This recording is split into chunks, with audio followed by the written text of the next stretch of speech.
just got done watching an awesome basketball game between the Phoenix Suns and the Minnesota Timberwolves, a game in which the Phoenix Suns won 107-100 in Kevin Durant's first home game with the Phoenix Suns. The atmosphere was electric. The game had playoff-like intensity because it was really important for the seeding as the Minnesota Timberwolves were trying to move into the 6th seed, the Phoenix Suns trying to keep that 4 seed. So it was really important for both squads to win this game tonight, and the Phoenix Suns came out on top. This game featured some awesome performances from some of the top players in the NBA, having, 5 or 6 of the best players in the NBA on the court at once on both sides of the ball. And it was just really incredible to watch. I was really impressed tonight by the Phoenix Suns defense. We're going to talk about this game, what I think makes the Phoenix Suns so dangerous, and a couple things I'd like to see them do going forward. Kevin Durant didn't have his best game tonight. He only finished the game with 16 points on 5 of 18 shooting. Was really struggling at the beginning to shoot the basketball, but he got himself rolling. And I think that's why it was so important that Kevin Durant come back early with some time to get rolling before the playoffs start, especially developing his chemistry with his other teammates. So we're going to talk about that. Before we get into it, take a second to subscribe to the channel. You see we're up over 1,100 subscribers and we're grinding. We're growing like crazy. I actually have to get up for work in about 5 hours, so I'm staying up late to talk about this game and cover some basketball. So, we're grinding over here. Take a second to subscribe. It would be greatly appreciated. I want to talk about what some of the things I loved from the Phoenix Suns tonight. They got beat on the boards. They got beat from the 3-point line. They shot a lower field goal percentage, but they were unbelievable on the defensive end of the court. Had 11 steals, 8 blocks, and forced 21 turnovers. The thing that I love so much about this Suns team is they're not a team that runs in transition a lot. They're not a team that does a lot of the modern things that a lot of the NBA teams do. But what they do translates really, really well to the playoffs. They're third in the league in pull-up shooting, and they're very good in the mid-range. They're able in the half court to get a bucket. And I think that that's when you come down to tight playoff games and games that are close, that the defensive intensity is high, game 7s where you know what the other team's trying to do and you're not able to run any sort of trick plays to get your guys open. You need guys who can get you a bucket. And that's what Chris Paul is able to do. That's what Devin Booker is able to do. And that's what Kevin Durant's able to do. And they're all able to do it from an elite level, from all 3 levels on the court.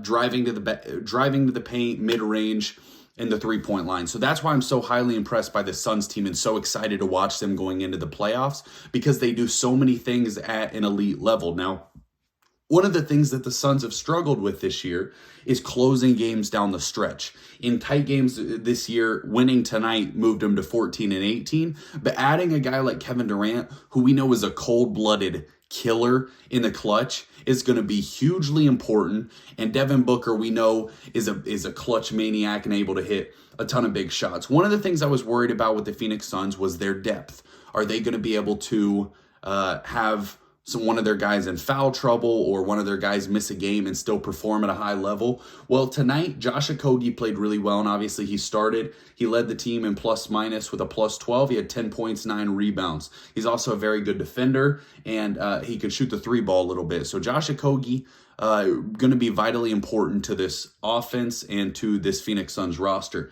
You go into the playoffs, one of the things we do want to see is a little bit more production from their bench, from TJ Warren, from Terrence Ross. Cameron Payne tonight had 11 points. We know what he represents as a point guard. Obviously, health is going to be the biggest question mark when it comes to the Phoenix Suns and their ability to get to their ultimate goal of winning a championship. Chris Paul being able to stay healthy for that time. Kevin Durant coming back from his ankle injury, having the time to mesh with his teammates and also play at a high level when they get to the playoffs and staying healthy is so important. The Phoenix Suns, one of the things that I think is really important that we'll see is that when they play really well pre-KD, they got DeAndre Ayton very, very involved in the offense, and he's very efficient near the basket. It feels like almost every one of his shots go in. So as they added Kevin Durant, though, a lot of his post touches went down. So one of the things that you got to focus on is, Are you still able to get DeAndre Ayton involved in the offense? Getting him involved in the offense keeps him locked in on the defensive end of the court, and that's so important with big men.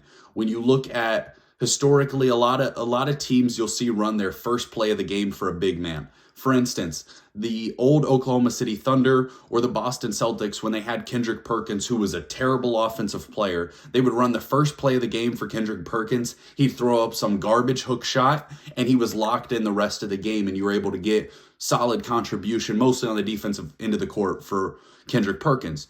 DeAndre Ayton is a legitimately awesome offensive player. So you have to keep him engaged. You have to keep getting him the basketball, whether that's running a couple plays for him or, allowing him to work off script or in the offensive rebound and into the court. DeAndre Ayton tonight was in foul trouble. So he didn't get a lot of minutes. He finished the game with 10 points, 3 rebounds. But in order for the Suns to reach their goal, their potential, I do think DeAndre Ayton is going to be a key piece to that puzzle.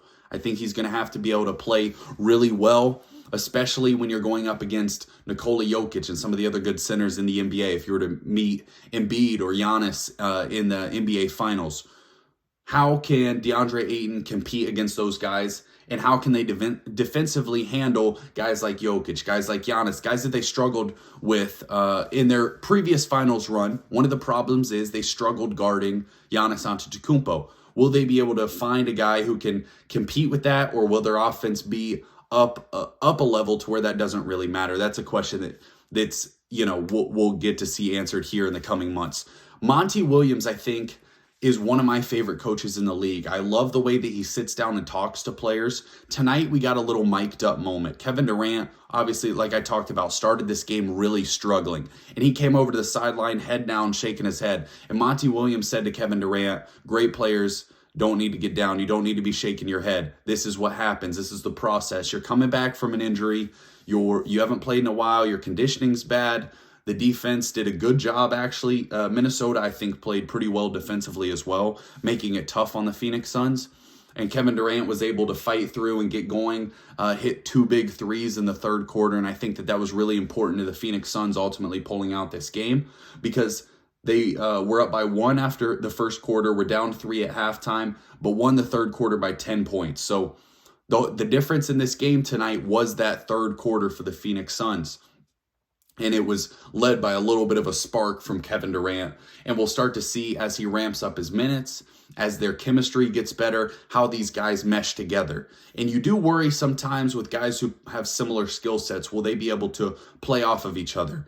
I believe that the spacing between Devin Booker, Chris Paul, Kevin Durant will be elite because they can all shoot the 3 ball. I think they're all very intelligent, cerebral players.